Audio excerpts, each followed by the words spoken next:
Namaskar. When can I be rid of all my mental tensions? This is a question that disturbs most of us today. In his book, How to Overcome Mental Tension, Swami Gokulanadaji will discuss with us today some instances of mental tension and the solutions to it. Today, we start with the first solution: how it is possible to overcome mental tension with spiritual practices. Maharaj will first discuss the problem and then give us the solution to it. Maharaj says, let us take some significant examples of mental tension. It is usual to find constant tension between couples.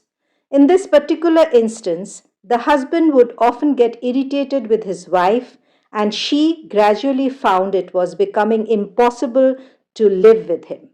The children were growing up, and the husband would lose his temper with them for no reason at all. After a time, the wife hit upon a plan. Without the knowledge of the husband, she consulted a doctor. It took a lot of courage and good sense to do so. She had only one intention, and that was to help her husband to get rid of tension. By doing so, she would also ensure that the entire family led a happy and peaceful life. The doctor advised her to bring her husband along one day. Casually, the wife suggested to her husband that he should go for a checkup, and fortunately, he agreed without making a fuss. The doctor checked his blood pressure and found it normal, but he had already heard about the nature of the patient from the earlier visits of the wife. Now he initiated a discussion which he knew would surely irritate the man. Naturally, the patient got furious and started arguing with the doctor. The doctor took the blood pressure again, and it was very high. The doctor explained this to the husband by saying, when you came here, you were normal, but in the course of our conversation, you lost your temper, and see its results. Every time you get angry, your blood pressure rises and does immense harm to your system. The husband got a clue from the doctor's words and became a better person. The wife was grateful to the doctor for his help, and ultimately, the husband was also grateful to his wife for taking him to the doctor. He realized why she had done so and the effect it had on him and the entire family. There is another instance of a young husband who had a spiritual bent of mind. He was trying to devote some time to spiritual pursuits such as meditation and other practices. His wife would never cooperate in these matters. She was totally against her husband's spiritual inclinations. The husband could not withstand this opposition for long and gave up his spiritual exercises. He became an alcoholic and a victim to other vices. The thoughtless attitude of the wife caused a major calamity in the family.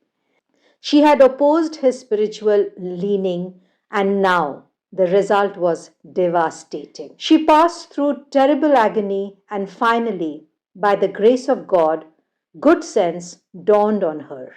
She realized that her husband's sorry predicament was totally due to her thoughtlessness.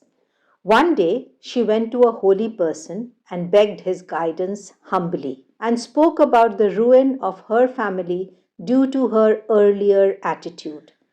The holy man asked her to come back with her husband and instructed them to follow certain spiritual practices. Gradually, there was an amazing transformation in the couple, and they became valuable members of not only their own family but also of society. These instances underline the fact that the utility, value, and efficacy of spiritual practice is tremendous. Persons inclined to inner life have huge resources of strength, light, and guidance to live life peacefully and understand one another in the right way.